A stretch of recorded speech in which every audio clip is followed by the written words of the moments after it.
at times, frustratingly, well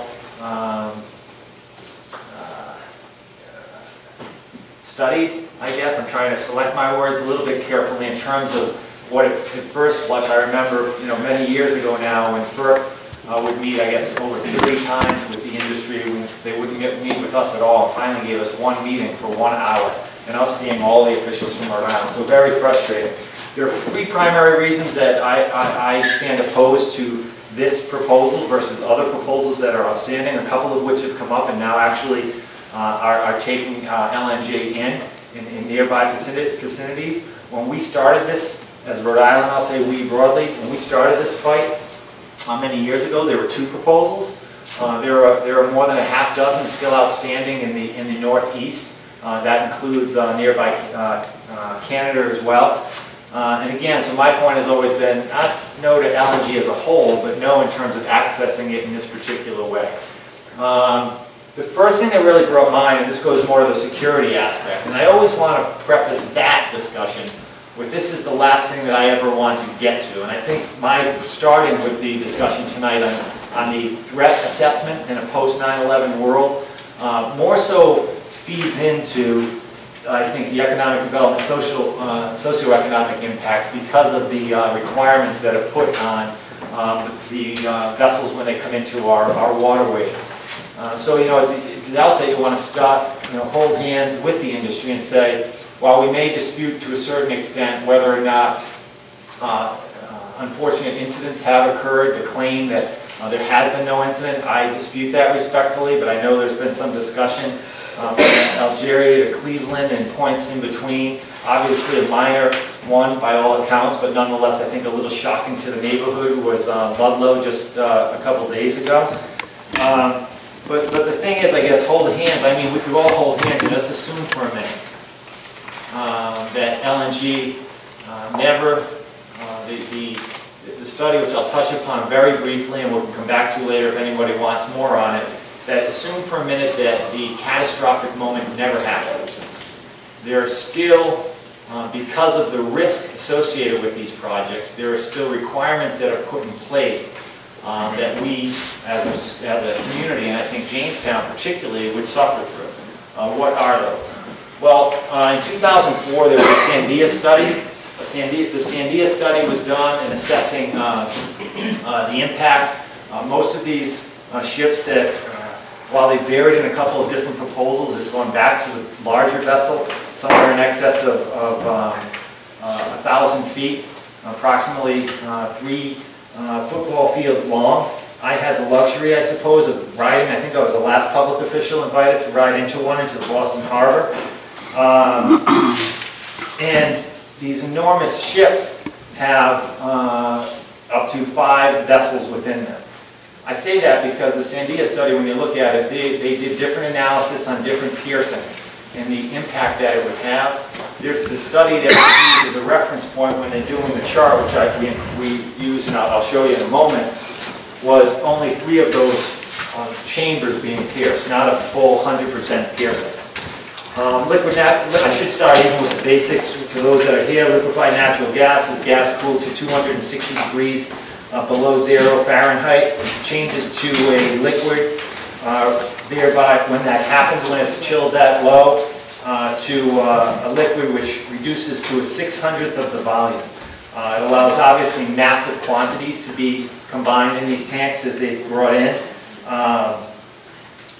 I know there's been some discussion because I have taken to reports that it can ignite, cause explosion in 4 different methods. I know the industry has taken some challenge with me saying that, and I've merely reiterated what studies have shown. I can read those back, but air alone can cause an impact. I'm just seeing Joe Cavallo from Fall River, and I'm grateful. What we did was, we took the Sandia study, and Richard Clark, former counterintelligence czar, come in for 2 different presidents. He came in and he took the Sandia study, which examined the piercing of it, similar 3 chambers out of the 5, and superimposed it. Initially, he superimposed it over Providence, because we recall that there were two different ones. I think it's important to note that the first land-based LNG facility to be stopped in the United States of America was Providence. So we have, as a community, and Jamestown very much included in that, was responsible, and Newport, of course, but all the communities came together. So we have some success under our belt. What we did here was take that study, so it's a Sandia report. Richard Clark came down with a group from Harvard and MIT, took that study, some other analysis, which is laid out at great length in the document that is probably sprinkled about the crowd, and we can bring further copies to you. But it shows at the moment of an unfortunate breach, what the impact would be. And here in this picture, if you're all local, this is the Newport Bridge, right? This is the ship to scale that we're talking about. Everything within, this is a quarter mile, would be gone, half mile, the damage, and then damage out to a full mile. Second degree burns in the orange circle if exposed for longer than a couple of minutes, and then some fires out to a mile when it occurs. We took that, and what we did was, because this route is obviously it's fluid, and the ships are coming in, varying estimates in terms of the number of times the ships come in. Originally, when I met with the company, it would be that they could come in at night. They then backed off of that because they said that it wasn't a security concern, but they said, well, but we're still not going to come in at night. Navigational issues, among other things. The other, I guess, rules coming in, just to get those straight, is that the ships have to come in. They can't tell you in advance when they come in. Because of the draft, the enormous draft of the ships, they can only come in at high tide. So what controls them is high tide.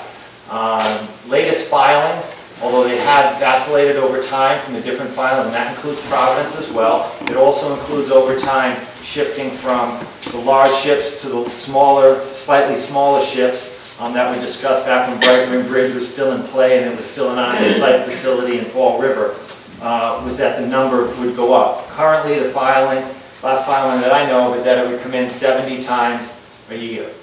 Initially, there was some indication, I think just frankly for spin, that it would only come in the winter months. That has been indicated not to be the case. Additionally, while I've seen some comment recently suggesting that the security zone, which I'll go into in just a moment, would only have to be maintained on the way out, nothing in formal documents from any agency or source that I've seen, except the industry trying to turn that a little bit, has suggested that that the security zone would not be maintained on the way out. In fact, it would. So if it's 70 is the number, which is minimal, then it's 140 days that comes in. So that's how they come in. Because of the threat that we've talked about, a federal exclusion zone was created. A federal exclusion zone. This is again a picture that you can see. The ship is now just a little south of the Pell Bridge to scale. The federal exclusion zone is 2 miles off the bow, 1 mile off the stern, Michael, right? And 1,000 yards on either side. A beam, thank you. Or listen now, the side or the beam. So again, you have to have that kind of the vision here, is that this zone of concern would move along with the ship in terms of the impact that it would have. And then this security zone in the post 9/11 world was instituted to mandate that that area remain free and clear of vessels. Now there has been a suggestion by the industry that some vessels, and the only exception here has been to some naval vessels over time, but they like to lay claim that any boats would be involved. That cannot happen. Having ridden the one into Boston, having witnessed it, and even some familiar with propane ships coming in, all of this is maintained and clear, free and clear of people. There are studies that have been done in terms of the time that it takes coming in. Again, you have to picture this very large ship. All of us familiar with this channel, this is one of the most historic channels here coming in. Think about the closing of this harbor.